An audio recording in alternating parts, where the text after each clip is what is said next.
Boa noite. Hoje temos mais uma reunião que é a conferência, a oitava conferência online da Academia Cearense de Medicina. Hoje é 11 de agosto de 2021 e a conferencista é a acadêmica Sara Cavalcante. Eu passo a palavra agora para o acadêmico Misit, para ele coordenar e apresentar a conferencista.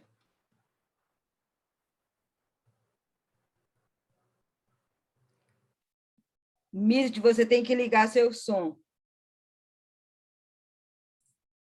Ana, só uma pequena correção. Quem vai apresentar o conferencista não é o Misit, né? Quem vai apresentar é o Dr. Rogian. Pronto, então já está corrigido. Ele apenas começar assim, fazer a coordenação inicial, né? O Misit passa, né, a palavra para ele, então. Bom, boa noite para conferências. Para mim é uma grande honra coordenar esta conferência da Academia de Medicina. E com muita honra a presença hoje da nossa acadêmica, bastante importante, que é a cognição e anestesia no envelhecimento. Além disso, a presença de uma pessoa que sempre está presente, que o tempo, quando ele realiza anestesia para o grupo da proctologia, que é o professor. Então, isso, para nós, é muito importante a presença do Roger e da Sara. A importância dessa conferência é que hoje temas bastante significativos e importantes. Por exemplo, através desse relato, ela vai observar como proteger, ela fala, o AD do idoso, através da neurofisiologia guiada pela ressonância magnética. Talvez estudos bastante avançados que ela vai mostrar. E também mostrar as reações cognitivas e disfunções pós-operatórias. Por último, a monitorização e a anestesia, os conceitos das alterações cerebrais. Bastante significativo para todos nós, que até hoje não foram comentados nas nossas conferências. Aproveito esta palavra para dizer que, nesse mês ainda, 18 de agosto, teremos a terceira webinar, que vai versar o tema de autismo, como posiciona a família, a sociedade. Está a coordenação do nosso secretário, acadêmico Henrique Lial, e o convidado é o professor Dr. Sullivan Bastos. E em relação ao webinar, teremos, no dia 17 de novembro, a última webinar do ano de 2020, que, a pedido do professor e nosso presidente, Pedro Henrique Saraiva Leão, nós vamos ver o tema da relação dos Estados Unidos e os avanços na medicina. Foi uma solicitação mesmo, e nós estamos elaborando, junto com o Henrique e com outras pessoas, esta webinar. De qualquer maneira, eu fico muito grato de dizer que hoje nós colocamos já todas as listas de conferências de 2021 e já estamos pré-agendando as conferências de 2022, de janeiro a maio. Já está quase toda completa. Até maio, que é a partir do mês de junho, entrar uma outra direção, um outro presidente e provavelmente um novo diretor científico. Vou passar a palavra, então, para o professor Rogian, para fazer exatamente a apresentação da acadêmica Sara, e logo depois teremos essa bela e interessante conferência. Rogian, por favor, a palavra é sua. Ok, eu queria agradecer a todos e dizer que é uma imensa satisfação participar desta solenidade da Academia Cearense de Medicina, presidida pelo professor e confrade Pedro Henrique Saraiva Leão, para apresentar a professora e confreira Sara Lúcia Ferreira Cavalcante, que irá discorrer sobre o tema cognição e anestesia no envelhecimento. Há pouco mais de 20 anos, as atividades relacionadas à anestesia englobavam um universo basicamente relacionado à farmacologia e à fisiologia. Nessa época, nossas pós-graduações eram sempre complementadas com estas duas áreas. Mudanças importantes ocorreram e aquilo que parecia antes estocástico evoluiu e, dentro de um contexto anestesiológico, foi formatado e consolidado. Entramos em uma era da monitorização, dos desfechos, das ações com metas e das neurociências. Nós estamos no século das neurociências. Mas eu gostaria de dizer ainda que sempre houve uma hipertrofia relacionada ao sistema cardiovascular. Remontando à Grécia Antiga, o famoso filósofo grego Aristóteles cria que o coração era o verdadeiro centro do intelecto. Então, qual função Aristóteles imaginava para o encéfalo?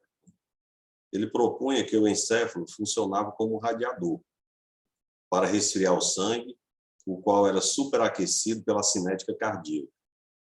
Assim, o temperamento racional dos humanos era então explicado pela grande capacidade do resfriamento ou não do encéfalo. Hoje, depois de relevantes estudos sobre o comportamento do sistema nervoso, suas ações corticais e subcorticais, neurociências translacional, computacional, cognitivo e muito mais, nós temos a grandeza da influência de suas ações sobre os diversos órgãos e suas funcionalidades. Mas o que tudo isso tem a ver com a professora Sara Lúcia Ferreira Cavalcante?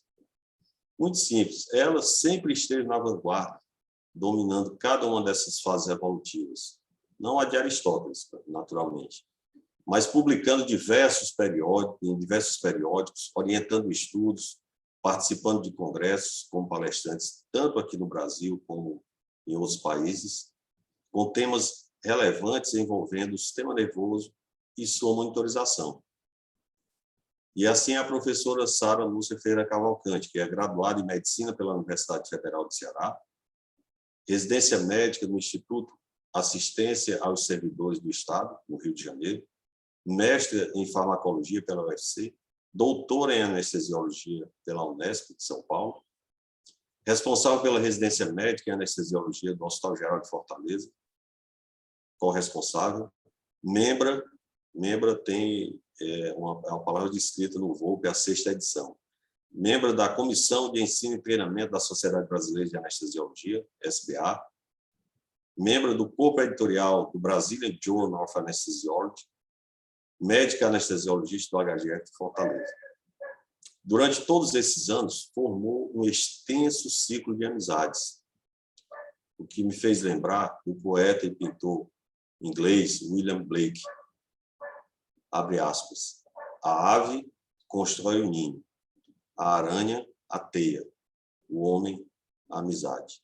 Assim, é a professora Sara Lúcia Ferreira Cavalcante, na qual eu tenho a honra de apresentar para proferir a palestra. Muito obrigado.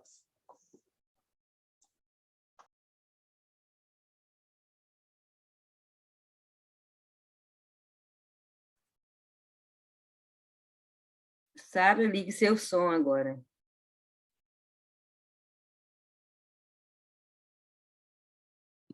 Boa noite. Me sinto muito honrada de estar aqui presente e fazer parte da Academia Cearense de Medicina. Vou passar o que a gente fez, o que a gente evoluiu nesses anos todos dentro da medicina. Vou compartilhar. Está liberada a tela.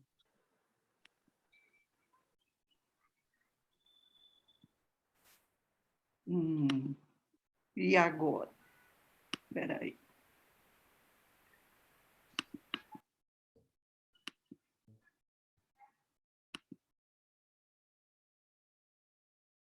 Não estou conseguindo, gente.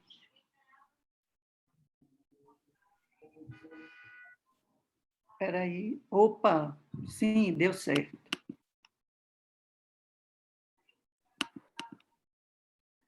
Bom, boa noite.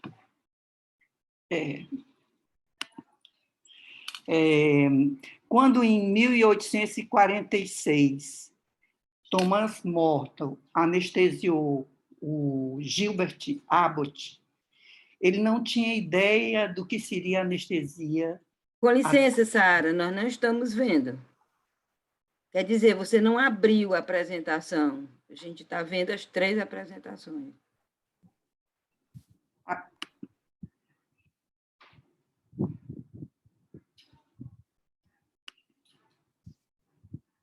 Deixa eu só interferir aqui um pouquinho. Eu acho que tem que fazer o seguinte, descompartilhar, depois abrir a apresentação, deixar ela aberta, aí voltar para compartilhar o que foi aberto. Exatamente. Só um minutinho. Vamos lá.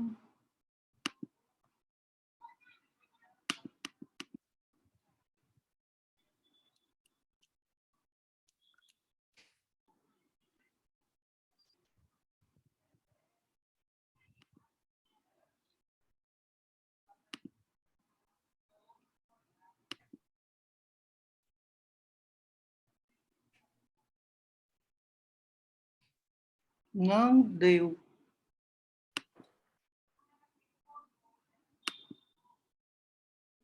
Abrir. Novo compartilhamento. O que eu faço? Agora é colocar no modo apresentação. Só Coloque no modo apresentação modo da tela. apresentação, sabe? Só isso. Está colocado no módulo apresentação. Não, está não. A tela toda. Tela cheia, sabe? Tela cheia. Pronto, deu certo. Obrigada, gente. Desculpa aí. Nunca fico estressado, mas diante de tanta celebridade, realmente, eu fiquei. Deu certo. Certo. Então, na hora que Morton fez a anestesia no Gilbert Abbott, em 1846, era como se ele estivesse olhando diante de uma luneta do Galileu. E a anestesia evoluiu, que nós estamos como se estivesse usando agora um telescópio de Hubble. Cognição é a capacidade de aprendizado, por isso nós estamos aqui juntos. Infelizmente, ela decai com o envelhecimento, e se supõe que em 2050 provavelmente teremos 2 bilhões de pessoas com mais de 60 anos, alguns outros autores disseram 1,6.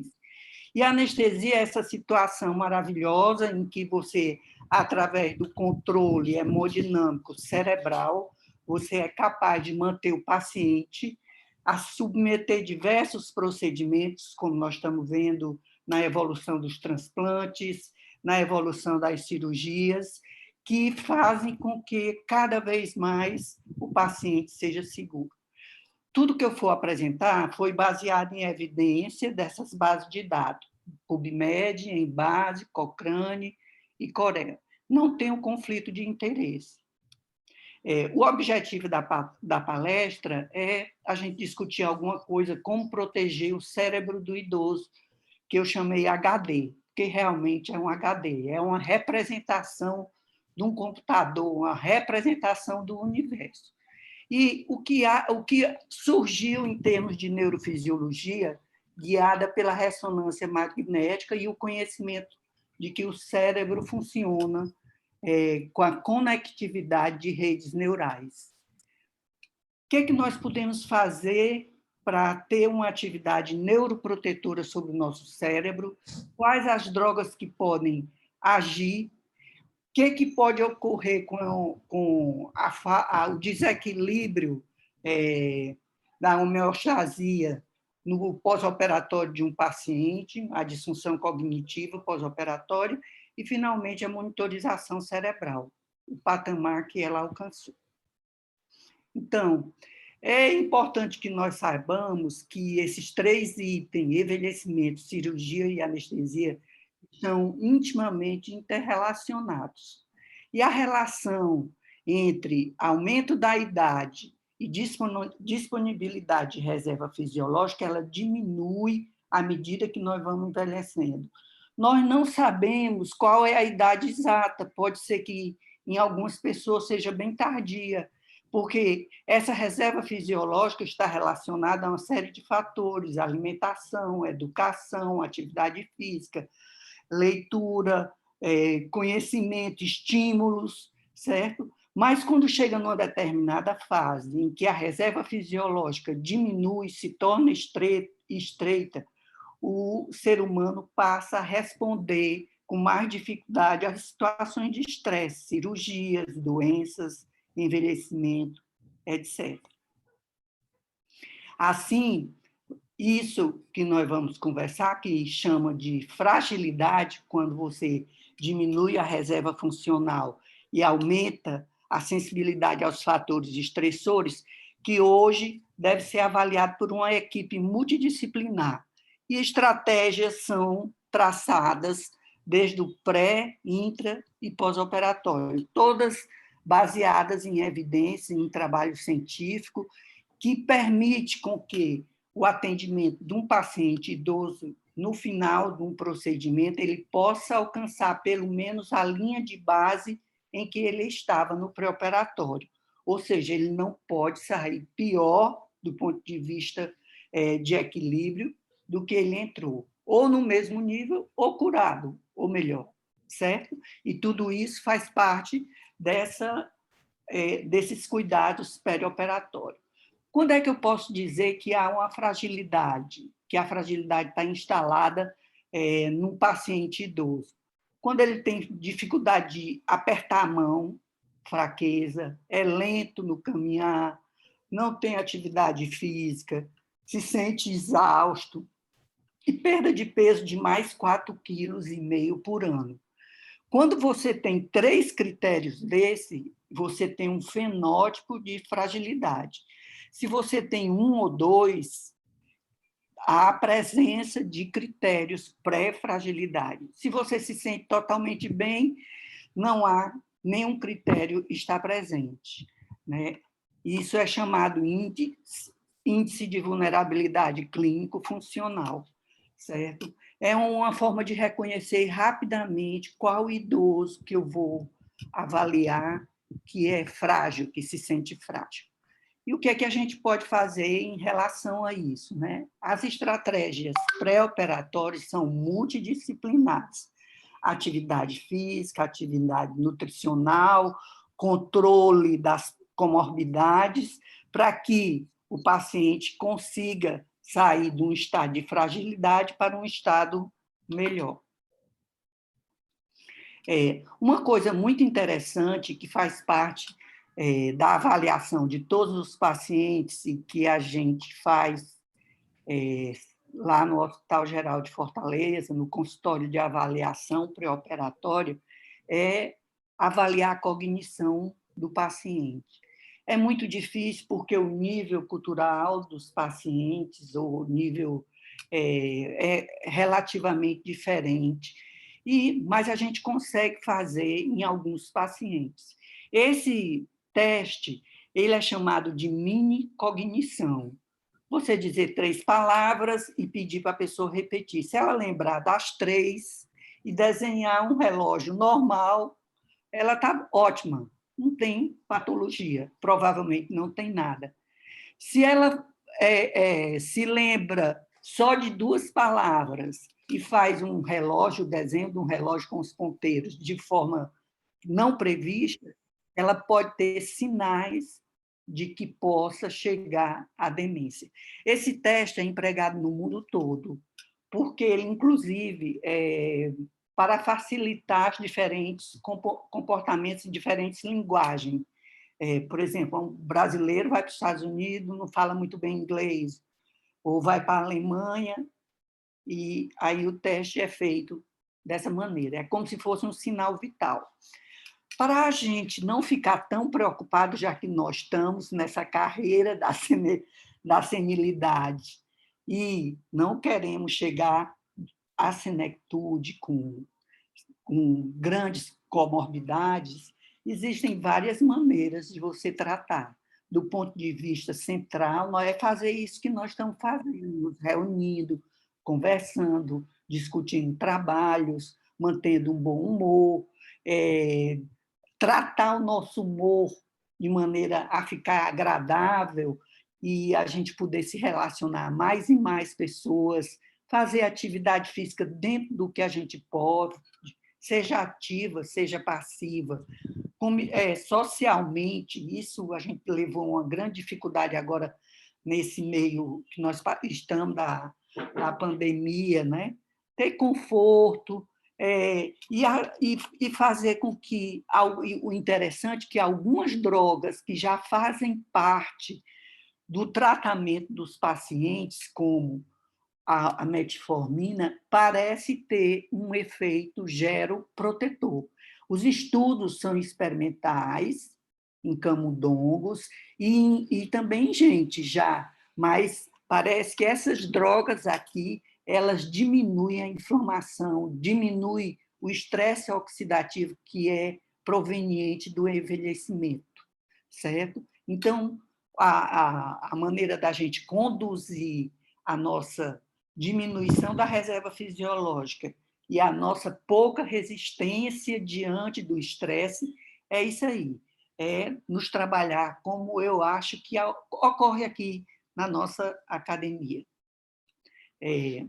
Bom, uma coisa muito interessante é que surgiu um estudo, né, com chamada ressonância magnética funcional, onde, através de um campo magnético, ele lê determinado órgão, por exemplo, o cérebro.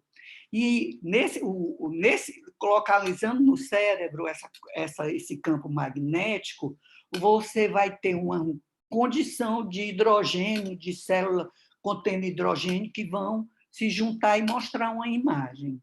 Através disso, eles viram que os diversos sistemas, a função do sistema nervoso central é uma integração de redes. Por exemplo, eu estou com uma dor, vai pela minha medula, passa pelo tronco cerebral, o tálamo como se fosse um conector, ele informa meu córtex que aquela situação não é boa para mim e que é dor, certo? Então, existe uma conectividade dentro do cérebro. Essa conectividade, feita através das redes neurais, nos dá a percepção de tudo que acontece em relação ao meio ambiente, em relação a nós próprios. Córtico talâmico, córtico subcortical, córtico cortical, e em estruturas muito mais profundas, como nós vamos ver daqui para frente. Isso pode ser feito por tomografia por emissão de positron, por essa ressonância magnética funcional, que até então ela faz parte do estudo na neurociência dos trabalhos, não temos aplicação imediata na nossa clínica, eletroencefalograma de alta densidade e outros exames. Outros exames, como aí está citado, né? O aparelho que faz a ressonância magnética funcional se chama magneto. Aqui, no final, os nossos neurologistas poderão complementar, doutor Irã também, e ver se eu falei alguma coisa que não foi dentro do previsto. Então, essa conectividade das redes neurais, ela leva a uma situação que nós chamamos de consciência, que é a relação de si própria com o meio ambiente. É a relação em que eu posso, através dos meus órgãos e sentidos, me concentrar aqui e emitir essa palestra. E também essa conectividade pode ser inibida, como inibida por drogas que permanecem, que mantêm o paciente inconsciente. A grande oportunidade da anestesia para se divulgar é porque ela é uma situação reversível, não é irreversível. Ela é reversível e cada vez mais a situação fica sob controle da monitorização e do anestesiologista em saber escolher as drogas essencialmente dirigidas para aquele paciente.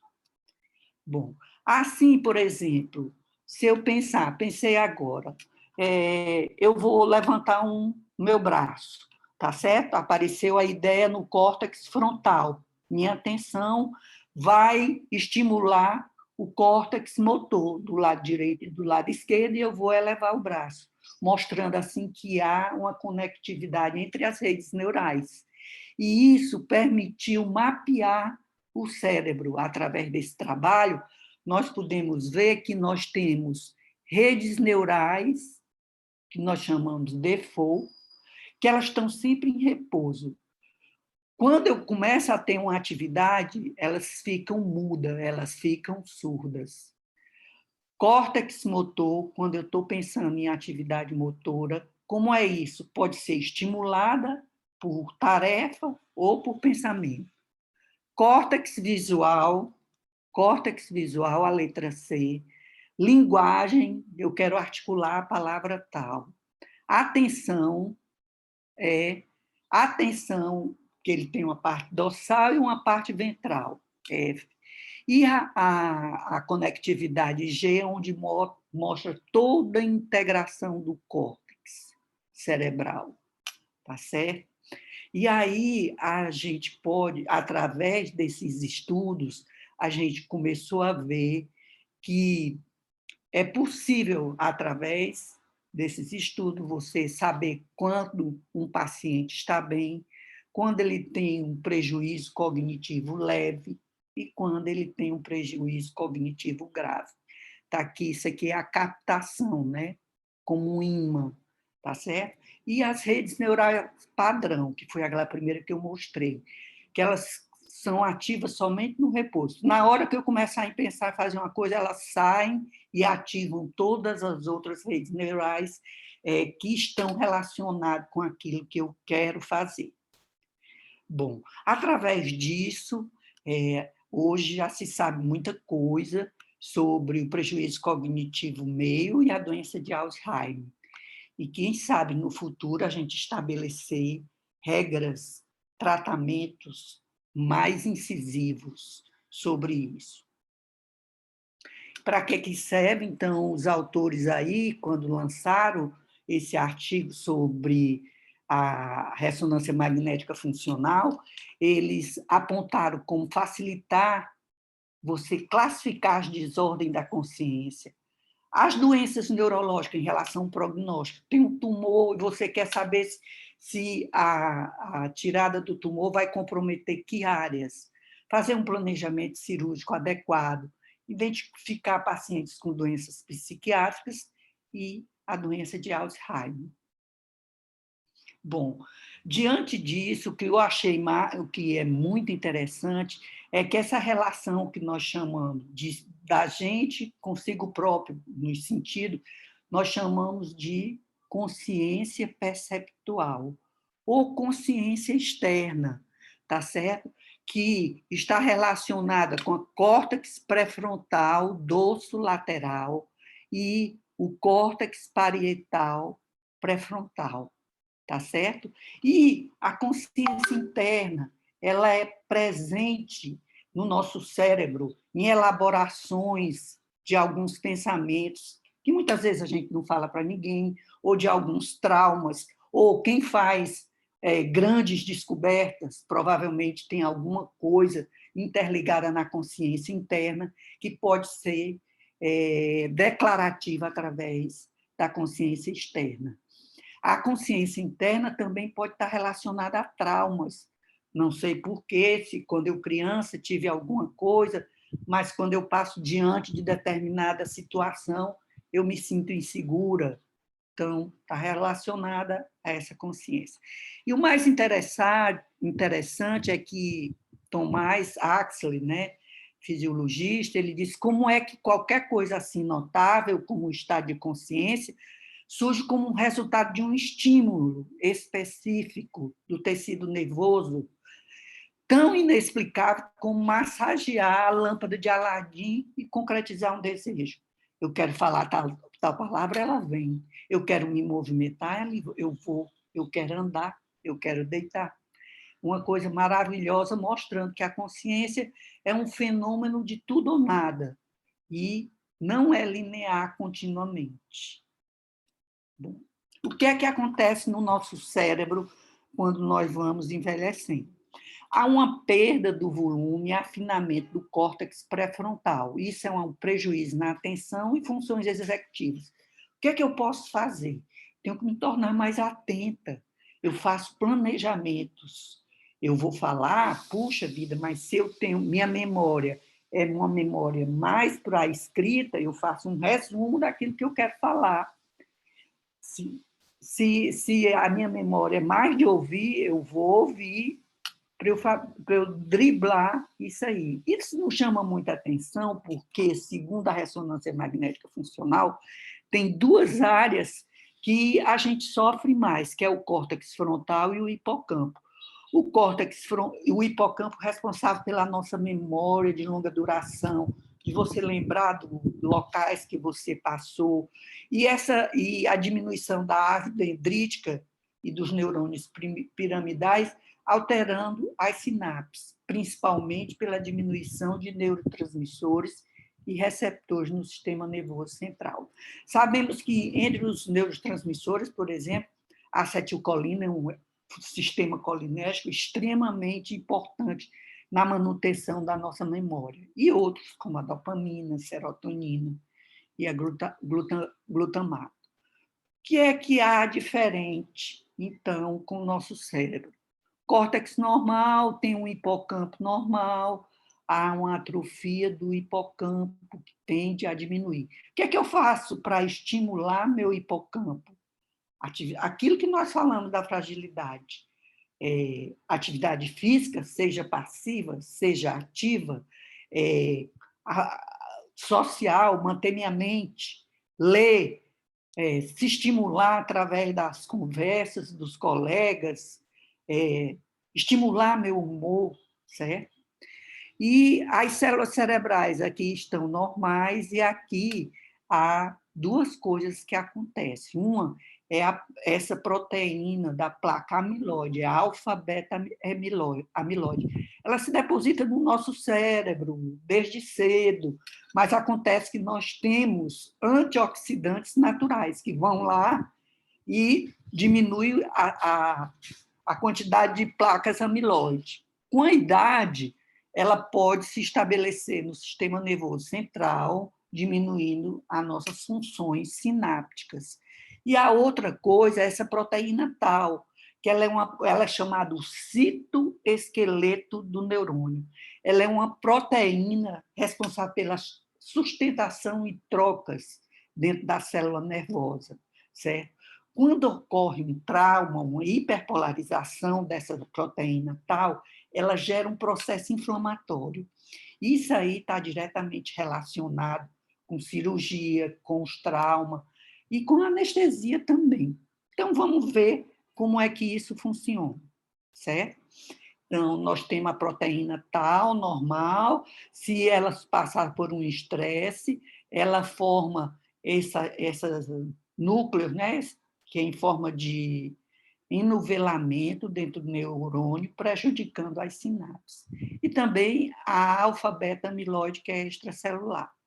Através desses estudos, tem-se visto que no paciente com Alzheimer há um acúmulo dessa proteína tal, e que a alfa-beta-amiloide está em quantidade superior, uma vez que a defesa dele, cerebrais, os antioxidantes naturais que nós temos no nosso organismo, estão diminuídos.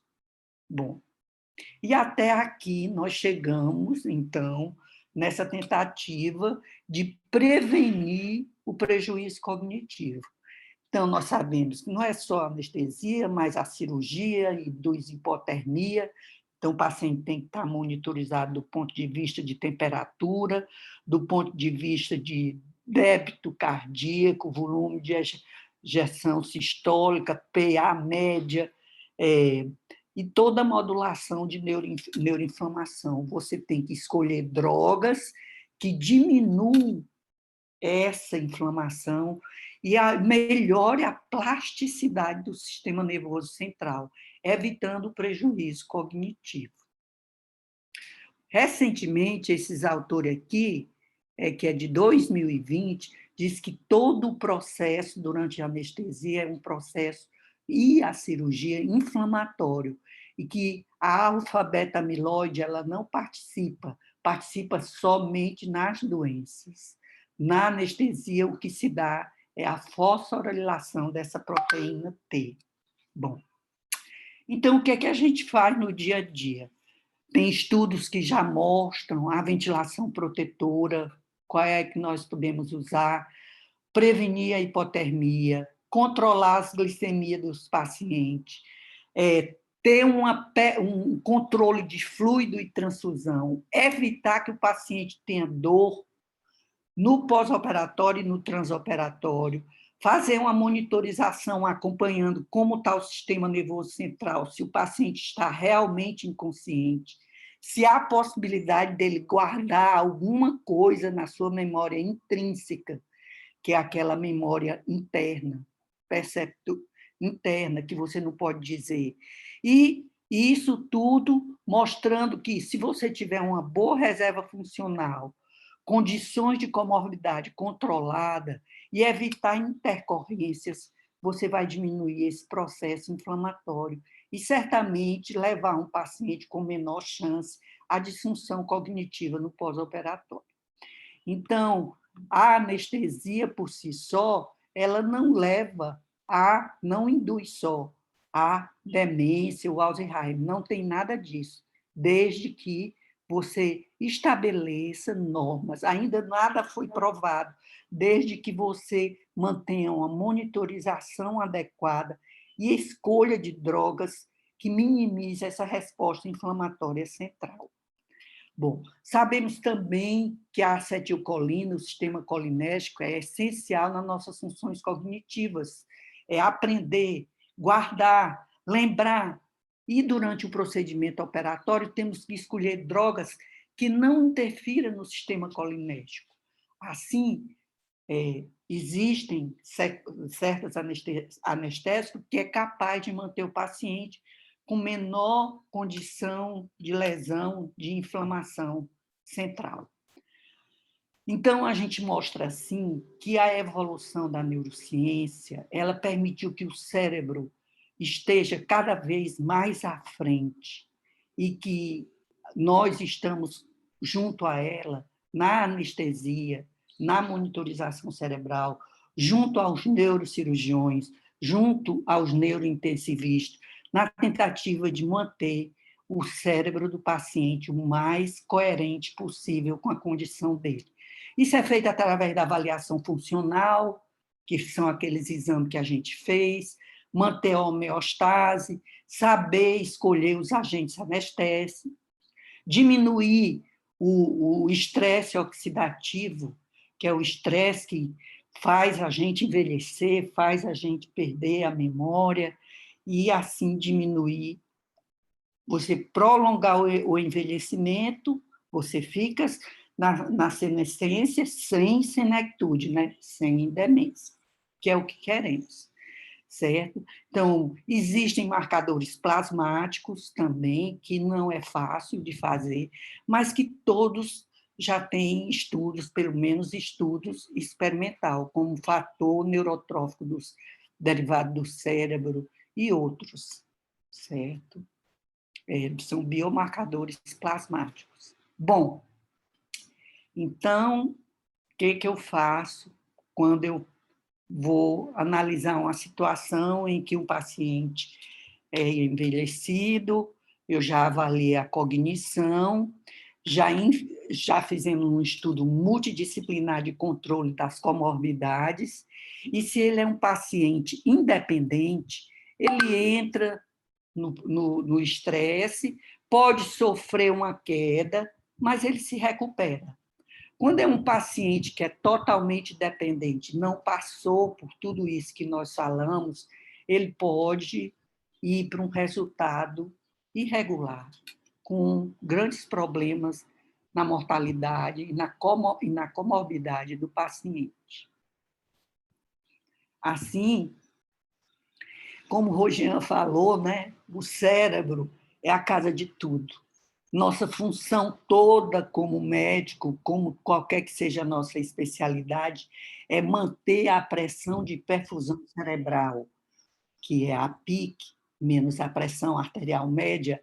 Daí ser necessário você conhecer todas as formas de controle de queda na pressão arterial, as drogas, o que pode fazer para reverter a controlar a vasodilatação através de cerebral, através de ventilação, drogas farmacológicas, metabolismo e manter a pressão intracraniana.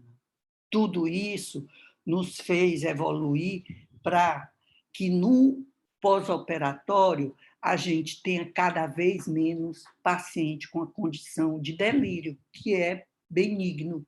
O delírio pós-operatório pode durar só de 1 a 3 dias, há uma redução do nível de consciência, o paciente pode ter flutuação de situação, mas pode demorar semanas. Deve ser detectado logo e acredita-se que a monitorização cerebral, nós vamos mostrar, ela diminui a incidência de delírio. A disfunção cognitiva pós-operatória você pode ter um nível de consciência normal, pode surgir após a cirurgia, pode durar semanas ou meses. É frequentemente reversível. Ela difere do delírio, porque o delírio é imediato, nos primeiros dias, enquanto isso aqui pode surgir tem relatos, até 1 ano após o paciente passar por um trauma. Bom, que ferramentas nós dispomos hoje para cada vez mais otimizar a hemodinâmica do paciente e proteger o cérebro? Nós temos, por exemplo, a oximetria cerebral, ela mede através desse sensor que é colocado aqui na testa, após o implante do cabelo, ela mede a oxigenação cerebral, que é normal entre 60 e 75. Quando você aumenta acima de 70, você pode ter uma hiperemia, você pode ter um aumento do fluxo sanguíneo cerebral, em que pode ser uma alteração na extração do oxigênio, e pode indicar também morte, desacoplamento do oxigênio, levando à ruptura das mitocôndrias. Quando está baixo, pode ser hiperemia, pode ser diminuição do fluxo sanguíneo renal. Então, ao aparecer uma queda na saturação cerebral da hemoglobina venosa, há uma forma da gente se dirigir para otimizar a hemodinâmica do paciente. Está aqui o resultado desse paciente que se submeteu a uma cirurgia laparoscópica e durante todo o paciente, todo o procedimento, a saturação regional foi 63%, normal. Mas tem muitas dúvidas. Tem, por exemplo, se você tiver uma lesão numa área extremamente longa da parte pré-frontal, pode ser que a oximetria cerebral não registre. Mas, de certa forma, já é uma adequação, um passo a mais para a neuroproteção. E agora eu vou falar de uma coisa muito importante que aqui no Ceará, no Brasil, começou com o trabalho do Dr. Rogian Rodrigues Nunes, que é a monitorização cerebral através do índice bispectral. Ele é colocado um sensor na região frontal do paciente e ele dá um número. O que é que ele faz? Vamos estudar como foi que ele foi bolado. Ele segue o padrão, nosso neurologista aqui, doutor Vicente, já fez até um eletrocefalograma em mim, doutor Vicente. Segue o mesmo padrão, direito positivo, esquerdo negativo, 10, 20, e aí capta o eletroencefalograma bruto, certo? Esse eletroencefalograma, através de uma equação chamada transformada de Fourier, ele registra as ondas cerebrais de acordo com a frequência e a amplitude. Por exemplo, a beta, a alfa, delta e teta, certo? Quando eu estou bem atenta, como agora, pode ser que eu tenha frequência de 30 Hz ou de beta, certo? Quem não tiver muito interessado, pode ir baixando a frequência. O que caracteriza isso é que quanto menor a frequência, maior a amplitude, certo? Então, o eletroencefalograma ele é analisado no domínio do tempo e no domínio da frequência. No domínio da frequência, ele lança o espectro da potência, em que você vê no eixo do X as potências das ondas. Por exemplo, está aqui, ó, 13 a 30, que é a beta. Acima de 30 é gama. E aqui tem todas as ondas. E aqui é a amplitude ao quadrado. E tem também a análise bispectral. O que é isso? Ele compara a amplitude e os ângulos de fase de cada onda, certo? E isso significa, a análise, o biespectro, que quando você tem um biespectro alto, você tem componentes de amplitude uniforme, de alta amplitude. Quando é baixo, de baixa amplitude. Para que serve tudo isso? Porque o índice biespectral, né, ele foi processado dessa maneira. Ele é o resultado da transformada de Fourier, certo? O biespectro, e da análise em termos de tempo, né? A análise em termos de tempo, que dá a supressão, certo? Supressão durante um ato operatório não deve estar presente, a não ser que o paciente tenha uma patologia cerebral. Mas situações como hipotermia, hipovolemia, podem levar à supressão. E o que é que a gente chama de supressão? Talvez diferente do que o doutor Vicente, o doutor Flávio Leitão chame. Aqui no monitor é quando você tem um tempo em que o ECG está menor do que mais ou menos 5 microvolts. Ele aparece com em surto, que nós chamamos burst, e em supressão, tá certo? Bom, então, a interpretação do eletroencefalograma, daquelas contas todinhas, vai aparecer isso aqui. E isso é a análise espectrometria, a análise espectral, onde você tem as ondas e tem as ondas e a frequência de borda espectral. Por exemplo, esse paciente aqui, eu posso ver que ele é um paciente que inicialmente ele estava acordado, porque tanto do lado do direito como esquerdo, ele tem uma frequência de borda espectral alta. Então, provavelmente, ele está tendo consciência e foi decaindo, certo? Até dormir. Isso aqui que aparece é chamada potência eletromiográfica, ela registra frequências acima de 30, de 70 a 100, e não interfere no valor do bis. Mas, quando ela aparece, significa que está havendo, em algum momento, uma integração entre o tronco cerebral e o córtex frontal, passando pelo tálamo, né? Então, durante uma anestesia, esse aqui nós temos um CEF bilateral, CEF, paciente aqui dormindo, e tem essa lista vermelha, alfa e slow, que é a inconsciência durante a anestesia. Normalmente, esse padrão é o que a gente vê durante o plano de anestesia adequada com proteção cerebral, sem supressão. É interessante porque, devido àquelas alteraçõezinhas fisiológicas do nosso cérebro, né, a potência em todas as bandas de frequência diminui com a idade, certo?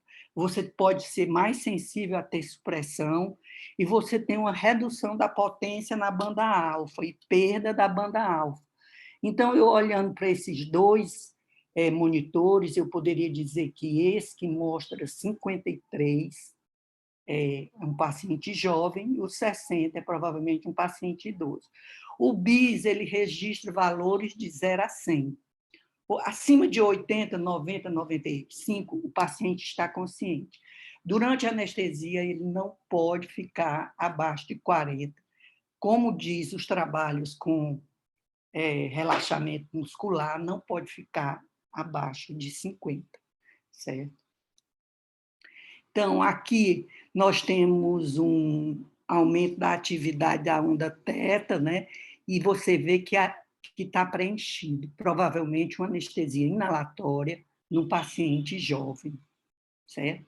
E eu vou colocar os pacientes que fazem parte do nosso dia a dia lá no Hospital Geral. Um paciente de 80 anos, 1,60 m, 55 quilos, hipertenso, monte de safena há 3 anos, diabético, AVC há 2 anos, sem sequela motora à esquerda, DPOC, fração de ejeção de 30% inferior a 50%, um aneurisma de aorta de 9 centímetros infrarrenal. Foi programado por uma endoprótese aorta ilíaca.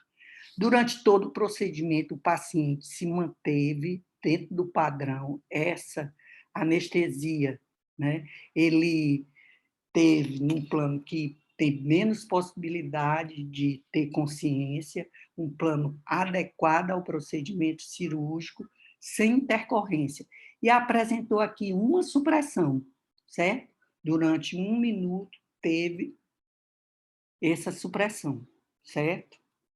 Bom, e esse paciente, qual outro monitor que você pode usar em complementação com o cerebral para você manter o paciente bem? Esse aparelho, que é chamado de EV1000, através de um catéter que nós colocamos na artéria radial. Nós podemos ver aqui que o índice cardíaco dele chegou a 1,8, está baixo, há uma diminuição do débito cardíaco. Ele não está hiperidratado, porque ele tem um índice de variação sistólica de 8, ele não estava hipotenso, então nós lançamos mão da droga dobutamina para aumentar a força de contração e elevar o débito cardíaco do paciente. Há outros equipamentos de monitorização derivados do eletroencefalograma. Entropia, que tem 2 tipos de resposta, entropia de estado, que é a frequência até 32, média atividade cortical, mas com menos atividade eletromiográfica. E entropia de resposta, frequência acima de 45, que mede atividade subcortical, mais eletromiografia. Existem outros monitores, mas particularmente nós, no HGF, trabalhamos com o BIS, e o Dr. Rogério também, nos seus trabalhos, com o monitor BIS. Assim, provavelmente, com todos esses cuidados, há a possibilidade de que a gente consiga manter o paciente no final do procedimento com a menor possibilidade de desenvolver disfunção cognitiva e até delírio. Esse trabalho é uma série de estudos internacionais que mostram que o BIS faz diferença, que você monitorizar o paciente com o BIS diminui a chance dele ter disfunção cognitiva, diminui a chance de ter delírio. Ele é um monitor de perfusão cerebral e de neuroproteção. Bom, dá para ver que os pacientes idosos, nesse gráfico, eles são mais susceptíveis a desenvolver uma disfunção cognitiva. Daí a importância de ter monitor cerebral para esses pacientes. Existe também um levantamento da Cochrane, que no mundo todo, mostrando que quando você controla a profundidade de anestesia, você não faz uma anestesia muito profunda, você escolhe drogas que se adequem à condição do paciente, você diminui a incidência de delírio. E nesse trabalho aqui, 33 estudos selecionados reduzem o desenvolvimento de alterações cerebrais no pós-operatório. Bom, nós podemos ver que nós fomos, principalmente o Dr. Rogério, que era o presidente da sociedade, e até hoje encabeça no Brasil o estudo sobre monitorização da profundidade anestésica. Foi escrito e publicado na Revista Brasileira de Anestesiologia um consenso sobre essa monitorização. É importante também a gente lembrar que um paciente que se submete à cirurgia não é, nos dias de hoje, sentir dor no pós-operatório. ela deve ser programada assim como se foi programada a cirurgia. A dor vai gerar estresse, a dor pode gerar delírio. Certo? Então, gente, para terminar, mesmo em 1846, quando o Morton fez a anestesia no Gilbert Abbott, achando que era um procedimento individual, que a única coisa que fazia era permitir a cirurgia, isso não era verdade. Logo tempo depois, Bradford publicou uma série de trabalhos, ele era psiquiatra, de pacientes que passaram por trauma operatório e desenvolveram disfunção cognitiva. E isso em não sei quando, certo? Então, diante disso, novas pesquisas, novas discussões vêm melhorando o atendimento dos pacientes. Eu quero agradecer, não tenho nem palavras para agradecer, essas tulipas, refere o que está na minha memória interna, expressa na memória externa, e a Academia Cearense de Medicina, não sei nem se eu deveria estar fazendo aqui parte, se estou à altura de participar. A minha casa, a Faculdade de Medicina da Universidade Federal do Ceará, onde me formei, criei uma família, ao Hospital Universitário Walter Cantídio, fonte de muito estudo e aprendizado, ao Hospital Geral de Fortaleza, que até hoje atendemos e temos o apoio para fazer cada vez mais o melhor pelos pacientes, e a Sociedade Brasileira e Cearense de Anestesiologia. Todos os anestesiologistas, meus amigos que eu trabalho, que são fonte de incentivo para cada vez mais procurar uma forma de proteger, de estudar e como aplicar a neurociência no nosso dia a dia. Muito obrigada, gente.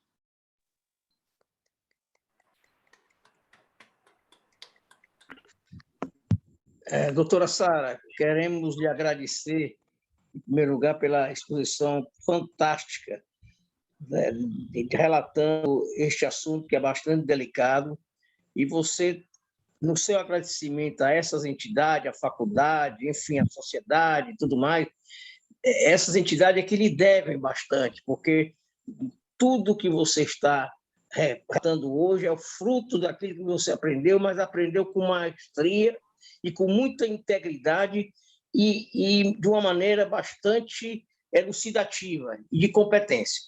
Bom, eu queria lhe parabenizar pela bela exposição, e ao professor Rogério. Eu vou deixar agora as perguntas, quem quiser fazer a sua pergunta, pode solicitar a coordenadora Ana Maria, para que seja alguma dúvida dos colegas, principalmente dos neurologistas e anestesistas e clínicos que estão presentes. Muito obrigado, Ana. Ana, eu gostaria de fazer uma pequena intervenção, pode ser? Pode sim, doutor Flávio. Sara, belíssima a sua apresentação. Eu cheguei mesmo a ficar emocionado. O que me impressiona, na realidade, é que há 400 anos, a expressão maior da literatura hispânica, que é o Miguel de Cervantes Saavedra, numa de suas novelas, relatou que um cidadão brigando com outro recebeu uma pancada no lado esquerdo do crânio e ficou sem falar. Quer dizer, ele não sabia que Broca ainda não tinha a zona de Broca, nem você existia para dar esses ensinamentos a ele. Quer dizer, eu queria dizer que se juntassem os dois cérebros, as duas entidades, a do Cervantes com a sua, como iriam se desenvolver os problemas do ponto de vista neurológico, neurofisiológico. Meus parabéns, belíssimo. Muito obrigado. Obrigada. João Martins, pode comentar?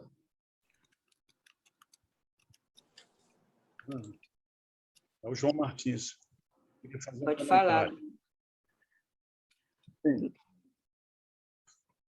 Os parabéns e o orgulho de nós termos aqui o Dr. Rodian, anestesia do Ceará, anestesiologia do Ceará, ela é um destaque no Brasil.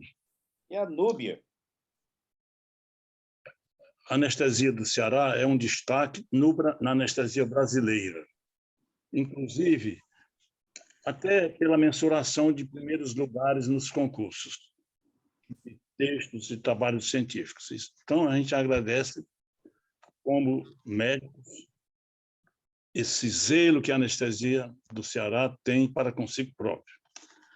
E o Rodian é um estudioso. Aliás, o Rodian, nós somos conterrâneos, ele é de Ipu, a gente se orgulha muito dele. Ele é um rapaz que lutou muito, origem modesta financeiramente, estudioso e prático. Eu gosto muito do médico estudioso que pratica a medicina, não só na teoria. E eu queria louvar aqui o doutor Flávio, o doutor Vicente, que são neurologistas, a importância do cérebro. Antigamente, se pensava que o centro do organismo seria o fígado. Tem a história de Prometeu, a águia vinha ali comer o fígado. Eu quero falar, viu? É o Vicente Leitão. Depois, eu penso que vocês estão me ouvindo, né? Vocês estão me ouvindo. Estamos ouvindo bem. Coração tem que estar.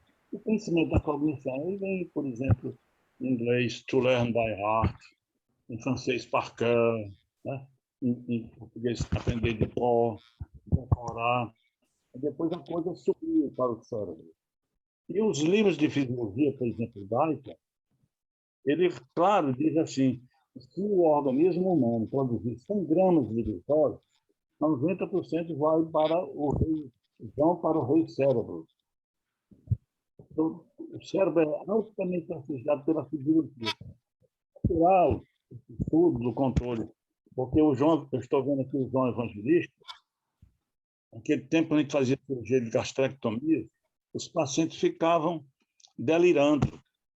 Eu até vou perguntar, agora, para baixar a minha conversa, que sempre é excessiva, eu vou perguntar à colega Sara um episódio, se hoje seria evitável, monitorando bem como está sendo feito.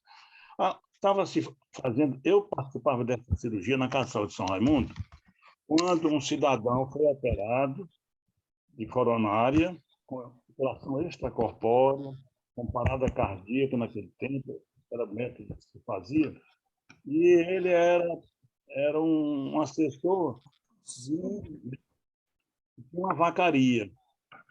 Então, depois da cirurgia, ele disse, quando acordou na UTI, ele disse assim, eu vi a cirurgia todinha, eles conversando. Todinho. Aí a anestesista era a Leni, a impressão do senhor, aí o Regis, que foi o cirurgião principal, não, rapaz, isso aí você está imaginando, isso não acontece, não. Isso aconteceu, doutor, vou provar. Quando eu estava sendo operado, o doutor Kitt, o patrão desse paciente, ele disse que tinha feito uma cesárea numa vaca. Contou na hora do episódio. E foi confirmado. E provou que estava participando, ouvindo tudo. Aí eu pergunto, Sara, hoje, com essa metodologia, dava para ter sido evitado esse episódio? Naquele tempo não existia nem nada do que hoje existe mais. Hoje seria possível evitar esse constrangimento? Doutor, que bom falar com o senhor sempre nos ensina. A ideia de monitorizar é evitar a consciência intraoperatória também, que é muito importante, mas provavelmente nos dias de hoje, a gente com a monitorização adequada hemodinâmica e cerebral teria menos risco. Mas deixa eu dizer para o senhor, ainda hoje, no mundo, tem processos que tem pessoas que tiveram consciência intraoperatória e entra contra a equipe. Contra a equipe. Principalmente agora, a gente tem que ter muito cuidado que quando a anestesia é somente intravenosa, o paciente pode ficar num plano superficial que ele possa guardar algumas palavras. Nós temos processos, inclusive no Brasil, de um paciente que acordou. Nós temos processo numa moça que foi fazer uma colonoscopia, e lógico, eu faço toda semana anestesia para colonoscopia, eu não coloco bis. E ela relatou para o advogado dela que ela sentiu o exame inteiro. E aí disse assim, quando foi conversar com o médico, ele disse assim, aí ela soube que existia o aparelho. Aí disse, não, mas não me ofereceram, porque se tivesse me perguntado se eu queria, eu gostaria de ter feito o exame sob monitorização cerebral. Então, isso mostra a proporção que está ganhando a monitorização cerebral. Então, naquele tempo, realmente era muito difícil. Muitos casos em cesáreas, que as pessoas induziam a cesárea somente com hipnótico, tiravam o menino, não fazia analgesia nenhuma, e a mãe ficava sentindo a dor todinha, certo? Realmente, a gente poderia contornar, mas há possibilidade ainda, o 001 pode acontecer, como tudo em medicina. Mas é mais difícil. Vicente Leitão está querendo falar. Doutora, eu já sabia do seu brilhantismo, mas eu estava imaginando que a sua conferência ia, vamos dizer, ia num voo raso sobre a neurologia, sobre o cérebro. Ia dar mais ênfase à anestesia, que é aquilo que você sabe mais.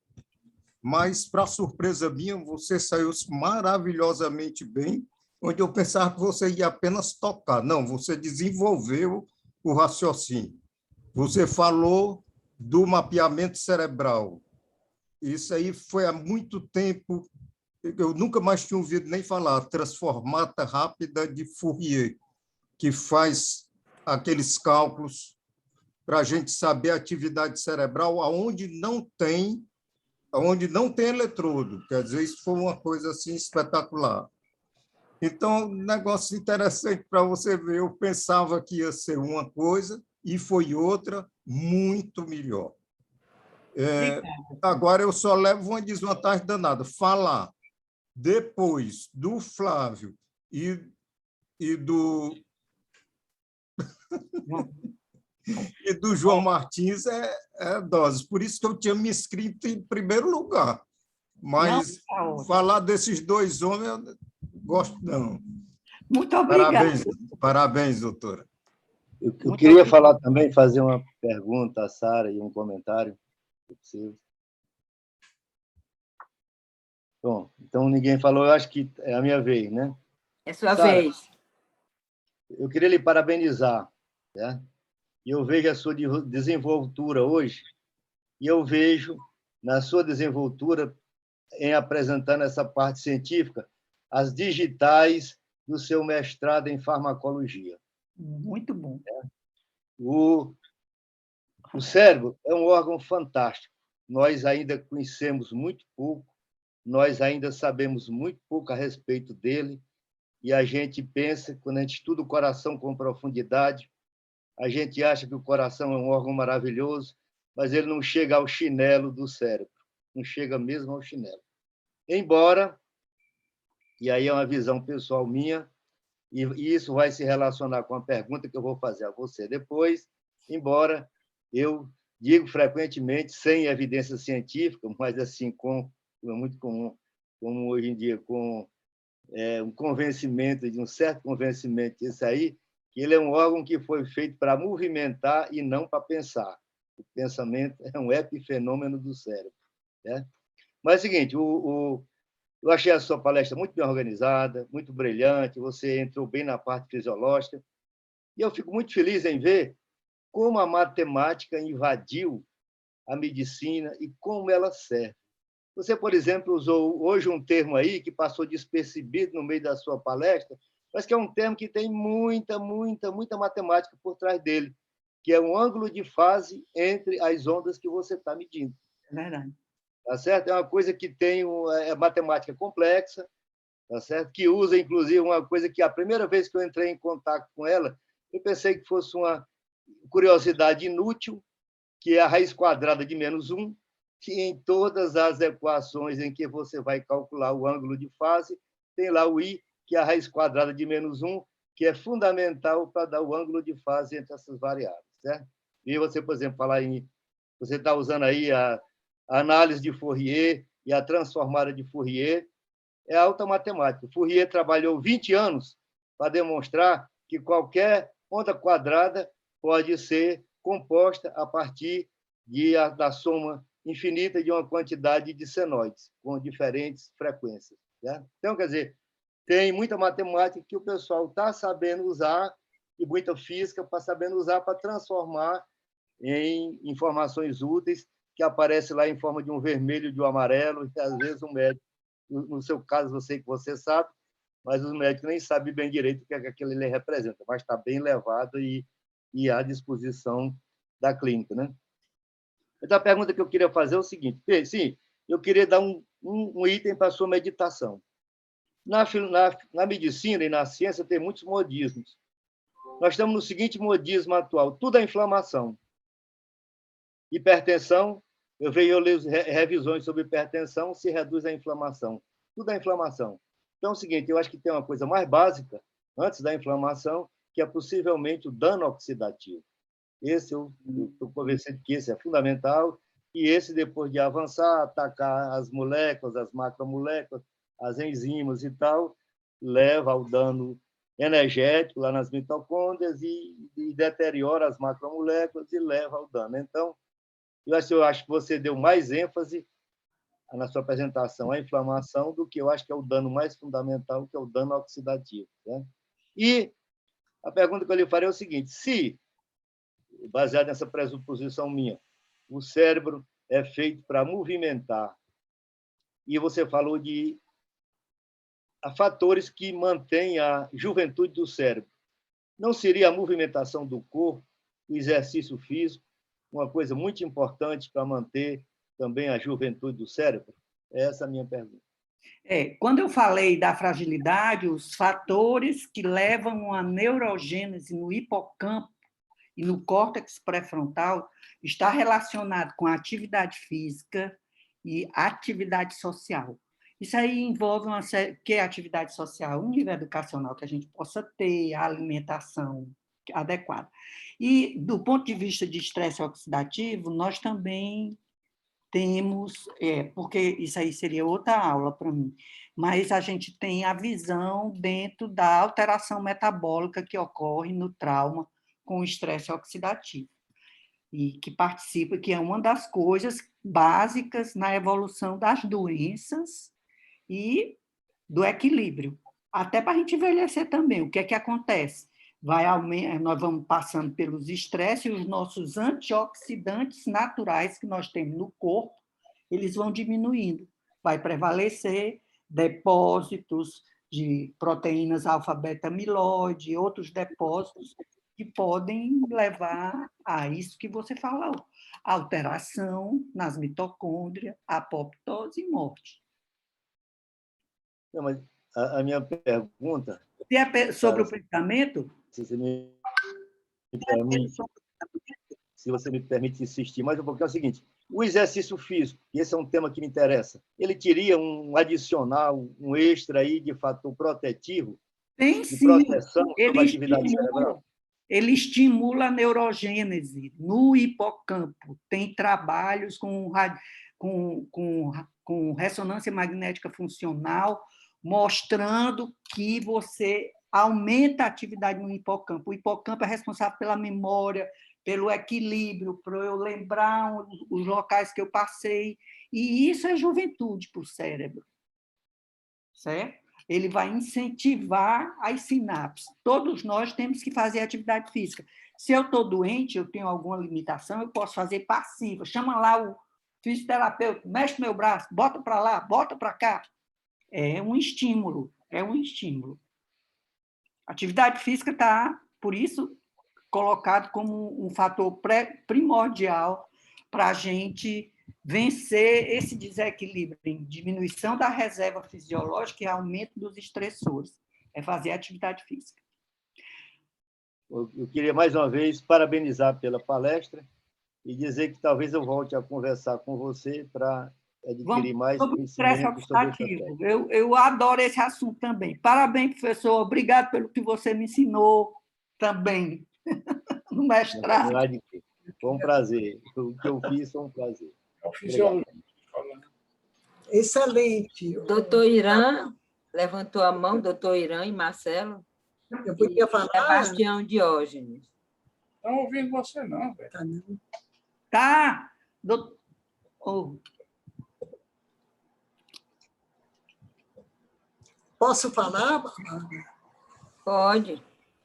Excelente, Sara. Parabéns. Você fala com tanta tranquilidade que passa a impressão para a gente que o assunto é fácil. Eu adorei. Me deu até assim, mais fácil de eu precisar de anestesia nessa idade. Obrigada, doutora. Fazer com a doutora Glaura Ferre, que não faz muito tempo, não. Ela foi acompanhar uma paciente dela, que eu ia fazer anestesia, e a paciente tinha 100 anos. Aí ela chegou lá, aí disse assim, Sarinha, é o seguinte, você sabe, né? Hoje é proibido a gente morrer, então faça tudo aí para essa mulher ficar viva, pelo amor de Deus, porque a família acha que ela tem 15 anos. Né? Então, é como a gente diz mesmo, a gente tem que lutar para que o paciente fique no patamar que ele vive e que nada interfira na senescência dele, né, doutora? Obrigada. Doutor Sebastião. Oi, boa noite a todos. Eu queria parabenizar, Sara, pela sua brilhante apresentação. E eu queria fazer uma declaração que foi a primeira vez que eu tive a chance e a oportunidade de assistir a uma palestra tratando desse tema tão importante, baseado em evidências científicas. Prestei muito minha atenção em todas essas pesquisas que você apresentou, dando assim um destaque, um enfoque muito importante no córtex frontal e no hipocampo. Então, isso é a evolução da ciência, é do conhecimento. Né? Então, você fez uma apresentação muito boa e eu tenho certeza que assim pensam todos os confrades da academia, que é uma honra muito grande tê-la na nossa academia, pela sua competência, por tudo que você fez no ensino da medicina. Você está de parabéns. E Obrigada. teve a felicidade de convidar o Rogean para fazer a apresentação. Um colega, um anestesista também brilhante. O Rogean, ele foi monitor de otorrinolaringologia, um excelente monitor. Demonstrava, naquela época, o interesse de fazer a otorrinolaringologia. E eu estava muito satisfeito, muito contente. Concluí o internato, eis que ele fez concurso para anestesiologia. Como nós estamos ainda no espírito olímpico, eu quero dizer que o ouro ficou com a anestesiologia. E, como espírito olímpico, eu tive que aplaudir. Foi uma excelente escolha da especialidade. E eu pediria ao Rogean que me enviasse a sua apresentação para eu fazer um resumo, para fazer parte da história dessa bela conferência. E para encerrar, eu queria também dizer a minha satisfação de estar presente nessa reunião, meu colega de turma, Antônio Augusto, marido da nossa querida Malu, anestesista. Viu? Boa noite e obrigado a todos. Doutor Irã Rabelo. Obrigada. Boa noite. Eu quero inicialmente parabenizar a Sara pelo brilhantismo da apresentação. Eu já tinha ouvido a conferência dela e já participei de algumas cirurgias como assistente do paciente que ela estava anestesiando. Eu tenho o hábito tinha o hábito de acompanhar meus doentes para a cirurgia. João Evangelista é testemunha disso. Quase todos os meus pacientes eu acompanhava durante o ato cirúrgico.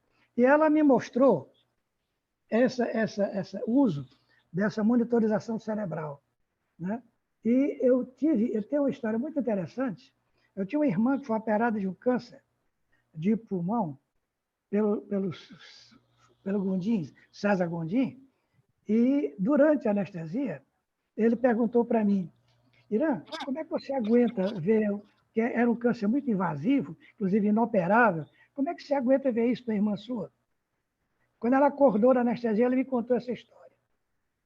Quer dizer, realmente não tinha uma monitorização cerebral naquele tempo e ela não estava plenamente anestesiada. Eu aprendi com você, que é de 40 a 60 e tal, e aí eu fiquei, quando tinha, eu ficava prestando atenção. E outra vez, uma coisa que acontece no pós-operatório, no transe no pós, é a negligência com alguns sintomas. Estava acompanhando uma senhora que tinha muito de... do médico, né? Ela era irmã de um médico e filha de médico. E ela estava fazendo uma reoperação de uma hérnia de disco lombar. Quando eu olho para o aparelho, hipotensão persistente. Eu cheguei ao anestesista fulano, olha, essa senhora não vai aguentar essa hipotensão, não. Doutor Irã, fique tranquilo. Eu digo, não fico tranquilo, não. Não me dou o direito de ficar tranquilo, vendo uma pessoa de quase 70 anos, diabética, que tem uma idade vascular muito maior do que a idade cronológica, ela vai ter problema. Quando terminou a cirurgia é feita em decúbito ventral. Quando terminou a cirurgia, que virou para decúbito dorsal, ela estava hemiplégica e morreu no pós-operatório. Eu fiquei muito assim, magoado e fiquei me sentindo covarde de não ter interferido junto ao cirurgião para solicitar do anestesista que desse o vasopressor. Eu vi isso outra vez num paciente de 100 anos, que foi a mesma história. Eu não vou repetir para não tomar o tempo de vocês. Que outra coisa que eu acho também é que devia ser obrigatório a presença de monitorização cerebral nos pacientes dos hospitais. Você obriga a ter um monitor cardiovascular, mas não obriga a ter um colchão e uma manta antitérmicas, que são fundamentais. O paciente ficando em hipotermia, ele tem vários problemas. Primeiro, ele duplica o índice de infecção pós-operatória. Segundo, se for diabético, ele descompensa. Terceiro, ele tem diminuição da sua atividade oxidativa. Quer dizer, a atividade oxidativa dele cai. Aquela chamada morte oxidativa, em que o cérebro produz, o corpo todo, produz substâncias que neutralizam as bactérias, ele perde isso. De modo que eu acho muito, muito interessante que a gente consiga botar isso na cabeça dos administradores, que tem que ter manta e tem que ter uma monitorização cerebral. Mais uma vez, eu fico muito feliz em poder ter acompanhado algumas anestesias suas e ver como você se preocupava com isso. Um abraço, muito obrigado. Obrigada, Doida. Obrigada. Doutora Márcia. Se eu puder falar, Ana Margarida, depois você me... Olá, boa noite a todos vocês. Eu estou realmente muito impressionada. Eu tentei digitar, porque eu estava um pouco tendo que sair para atender o interfone várias vezes, e não consegui.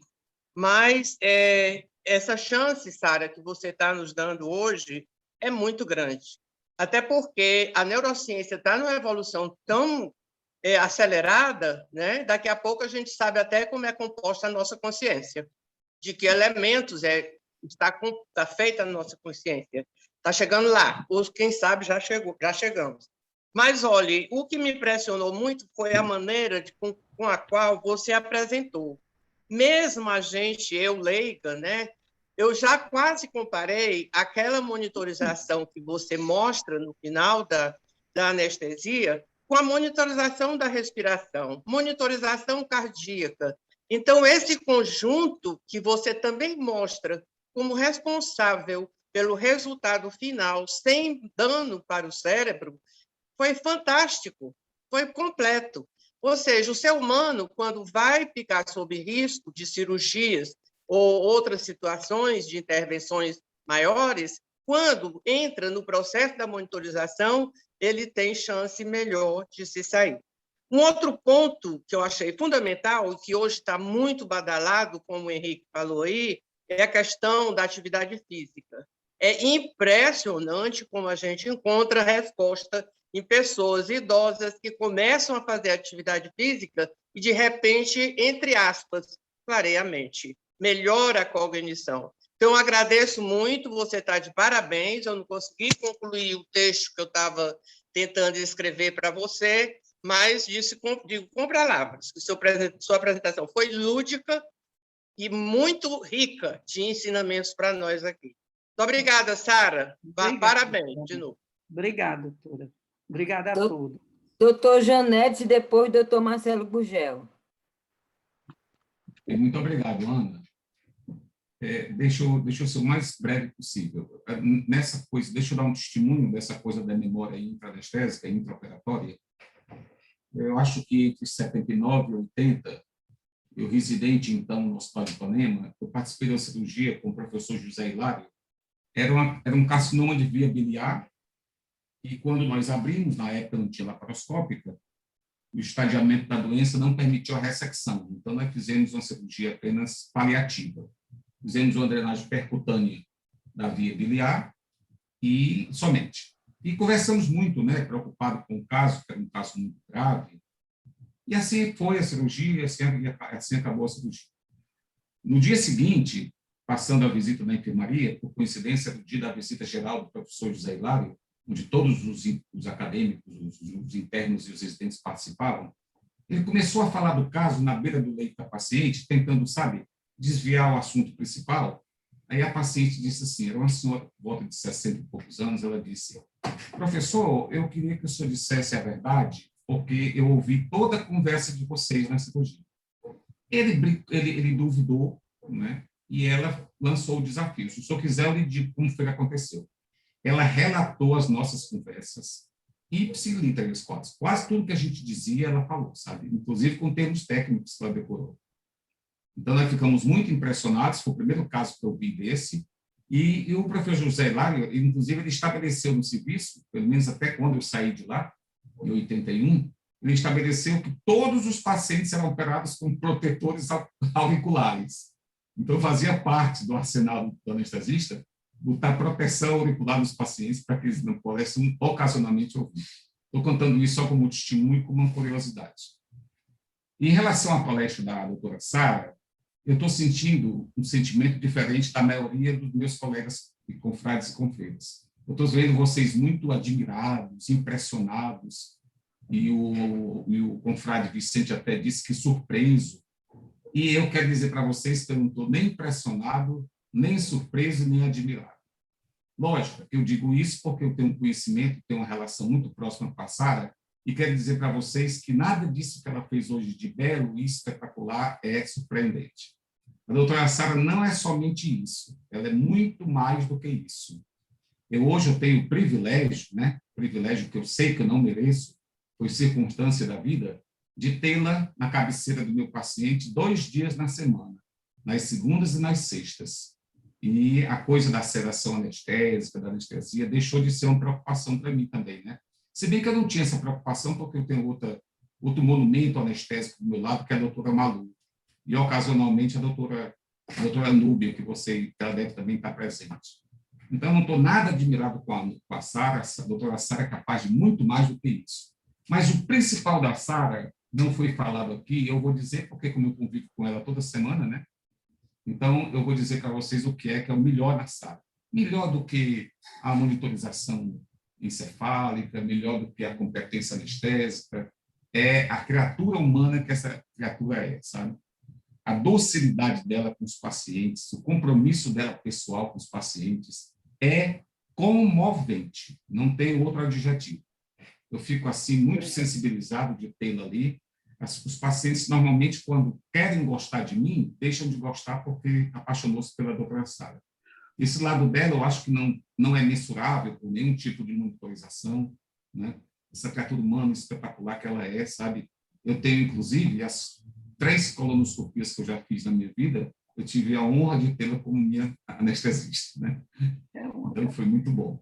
Eu não podia deixar de pontuar isso, né? Porque a Sara assim, é muito do nosso coração. E, consequentemente, nós fomos macacos de auditórios dela na academia, né? Trabalhei assim exaustivamente para que ela pudesse entrar, porque eu sabia que quem ganharia mais era a academia do que ela, né?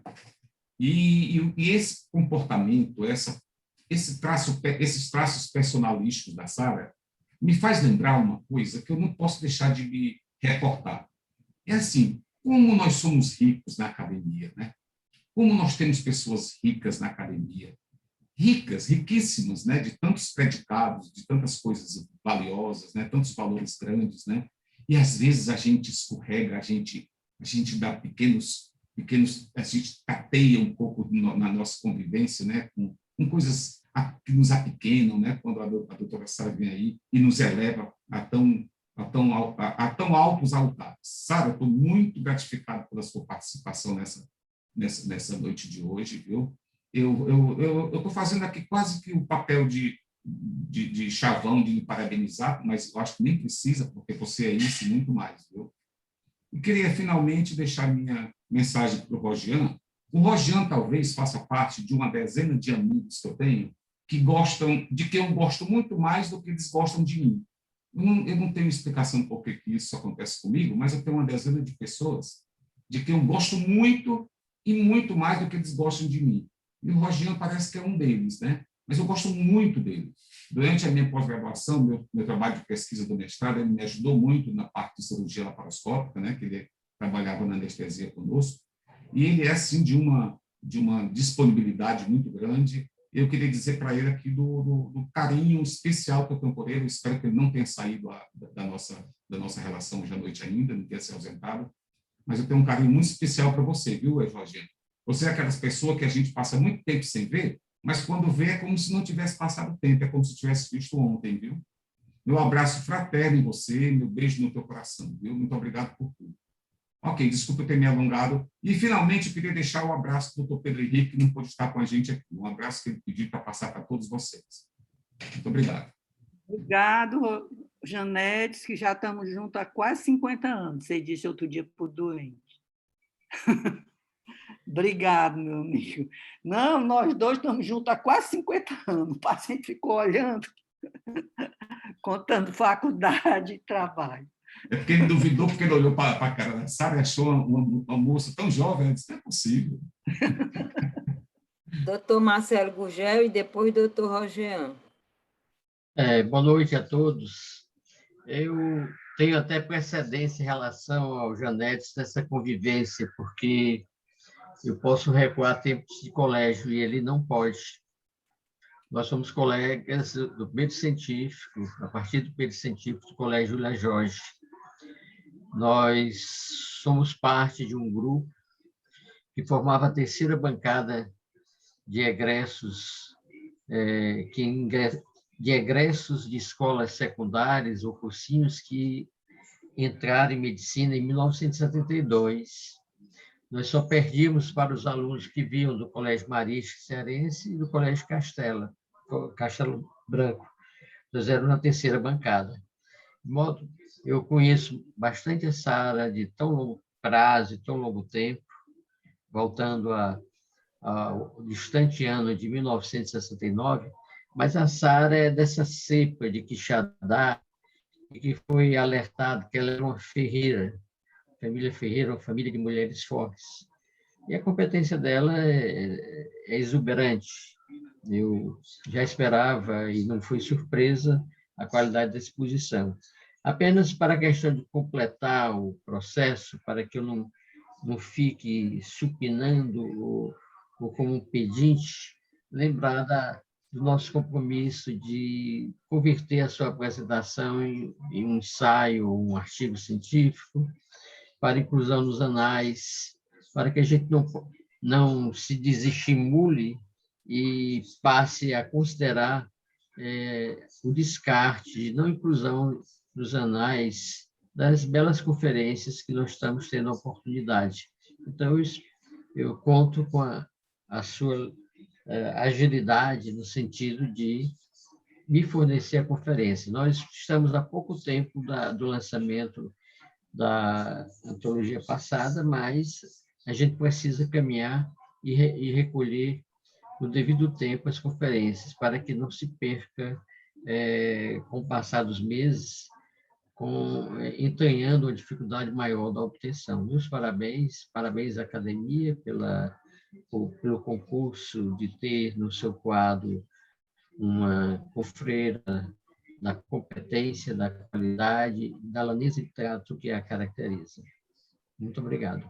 Obrigado, Marcelo. A sua amizade me honra desde criança, né? A gente era criança mesmo, quando nos conhecemos e mantivemos a amizade durante todo o curso e todo o tempo, até agora. Muito obrigada. Doutor Raul Jean. Inicialmente, eu queria dizer que eu fui aluno da professora Sara, na Universidade Federal do Ceará, tanto na graduação, como também fui residente de anestesiologia quando ela era responsável pela residência médica de lá. Então, tenho um agradecimento muito grande a ela. E desde a época da residência, desde o término da residência, que nós trabalhamos juntos, inicialmente com intubação orotraqueal e depois nessa linha da monitorização do sistema nervoso. E ao Janetes, eu queria dizer também que é uma satisfação muito grande e eu gosto muito dele, talvez até mais do que ele goste de mim também. Nós trabalhamos juntos no mestrado dele e também agradecer ao professor João Martins, conterrâneo, né? Fui aluno da irmã dele, a professora Nairtes, eu não esqueço o nome, apesar de muito tempo, e que me ajudou muito também. Uma coisa que eu queria citar é que, durante muito tempo, desde a década de 20, quando foi feita uma publicação em um periódico Anesthesia Analgesia, um periódico americano, por Guedel, que todo mundo já deve ter ouvido falar, onde ele escreveu como nós deveríamos monitorizar a profundidade da anestesia. Só que ele utilizava parâmetros autonômicos, que são subcorticais, como o tamanho da pupila, sudorese, frequência respiratória. E, durante muito tempo, isso aí foi utilizado para monitorizar a profundidade da anestesia e depois acrescentado parâmetros hemodinâmicos, tais como a pressão arterial, frequência cardíaca, né? Mas a gente sabe hoje que nem todo paciente que está hipotenso ele tem uma anestesia profunda. Nem aquele que é hipertenso tem uma anestesia superficial. Por isso que os parâmetros melhores hoje é a atividade elétrica do sistema nervoso central e não os parâmetros autonômicos, que são subcorticais. Eles fazem parte de um circuito nociceptivo subcortical. Por isso que a acurácia deles é muito ruim. Tá? E, para finalizar, sobre a questão da hipotensão dos pacientes, que foi citado pelo Dr. Irã, o monitor, que nós chamamos de BIS, ou da atividade elétrica do sistema nervoso, ele foi desenvolvido inicialmente para monitorizar a profundidade da anestesia. Mas ele vem também mostrando a taxa de supressão, e a gente sabe que o paciente que apresenta supressão no eletroencefalograma, na anestesia, pode ser devido à hipotensão, representando hipoperfusão do sistema nervoso central, hipotermia profunda, que não acontece a não ser que a gente coloque o paciente a 20 graus e faça parada circulatória total, ou anestesia profunda. Tá? Então, são esses 3 pontos que representam o aparecimento da taxa de supressão mostrada no equipamento. Então, aquela hipotensão que ele viu, que alertou, caso você tivesse um eletroencefalograma, certamente ele iria mostrar que haveria uma taxa de supressão presente diferente de 0, porque o normal é 0. E ficaria muito mais fácil a condução, seja por vasopressor, seja por posicionamento do paciente, que às vezes está em Trendelenburg, e o retorno venoso é dificultado, e você tem um aumento da pressão intracraniana, gerando essa supressão. Então, esse ponto que eu queria colocar, que o monitor hoje ele serve para várias coisas, inclusive para avaliar se o paciente tem uma boa reserva neuronal ou não, através da análise do espectrograma, que é mostrado através da hipersincronização alfa, que é uma conexão do córtex frontal anterior com a região talâmica. Então, era isso que eu queria dizer e agradecer mais uma vez aqui a professora Sara e a todos os presentes, dizer que foi uma honra poder apresentá-la aqui e também rever vários professores, inclusive o professor Sebastião ficou meio chateado comigo quando eu decidi fazer anestesia, mas eu também gosto muito de otorrino e sempre estudo otorrino. Às vezes, quando eu me deparo, estou estudando aqui um pouco de otorrino também. Obrigado a todos. Obrigado, Rodiano, também. Você é um orgulho também lá da UFC. Nós somos, né? A UFC é nossa casa, nossa formação, nossos professores, tudo que vivemos.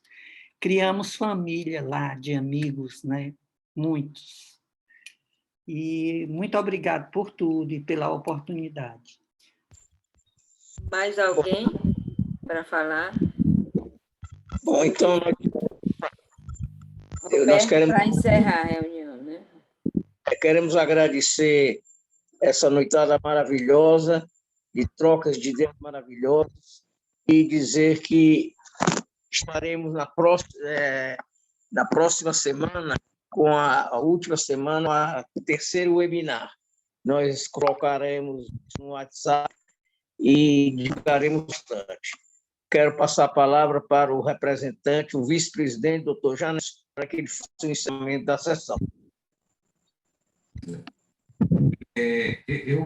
Como nós temos 13 minutos agora, eu queria perguntar ao confrade Henrique, porque o confrade Henrique é o responsável pela organização e montagem das webinars. E como já está muito próximo, na próxima semana, que é uma semana, eu queria passar a palavra para ele para saber se ele quer fazer algum comentário sobre essa webinar da próxima semana.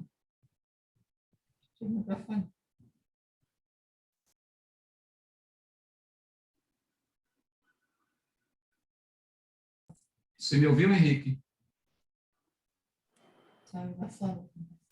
O Henrique, ele não está respondendo, mas ele está na sala. Talvez tenha saído um pouco. Henrique? Não, ele não está ouvindo. Ok. Então, se ninguém mais se manifesta, nós agradecemos a todos, né? Estou agradecendo em nome do presidente da Academia de Ciência e Medicina, professor confrade Pedro Henrique Saraiva Leão, agradecer a presença de todos e convidá-los para na próxima quarta-feira, dia 18 às 19 horas. Janete, o meu computador caiu exatamente na hora da sua pergunta e eu só agora estou conseguindo voltar, né? Mas é o seguinte, a sua pergunta em relação ao webinar, vai ter a webinar... Não é pergunta, ele dando um tempo para que você fale sobre a próxima webinar. Pronto, vai ser na próxima quinta-feira, às 19h, como de costume. Vai ser um tema muito interessante, vai ser sobre autismo, vai ser apresentado pelo Dr. Sullivan. Eu acho que vai ser muito interessante e convido todos os confrades e confreiras a se fazerem presentes. Obrigado. Só para tirar uma dúvida, é quinta ou é quarta?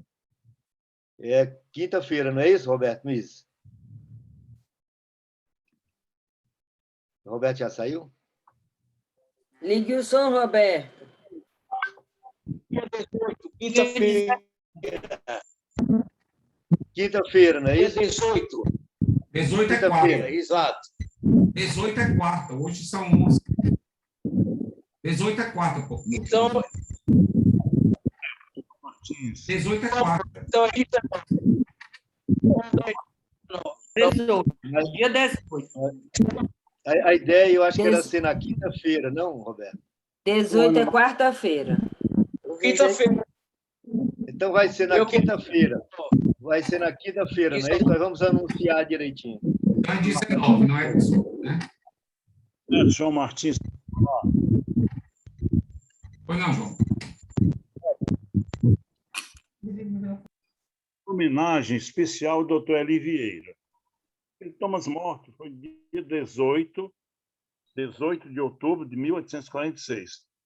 Esse feito mundialmente inesquecível. E o Dr. Eli Vieira propôs que fosse o dia do médico.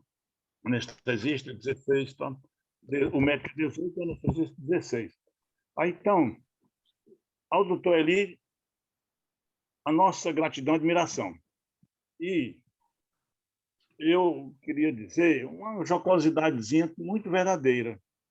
Eu diria o seguinte: o anestesista, todos temos que ser excelentes. O anestesista bom tem que ser muito bom mesmo, porque um cirurgião, mais ou menos, precisa de um bom anestesista. Um cirurgião bom merece um bom anestesista, mas quem sempre merece é o paciente. É fundamental. Nós estamos de parabéns com esse nível acadêmico, científico, de exercício. Obrigado.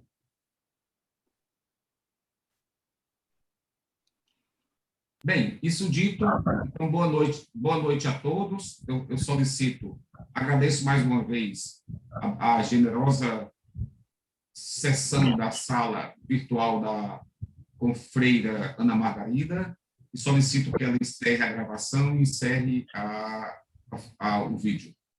Muito obrigado, boa noite. Boa noite. Boa noite. Gente, obrigado. Boa noite, eu vou encerrar por aqui. Parabéns, Sara. Obrigado, querida.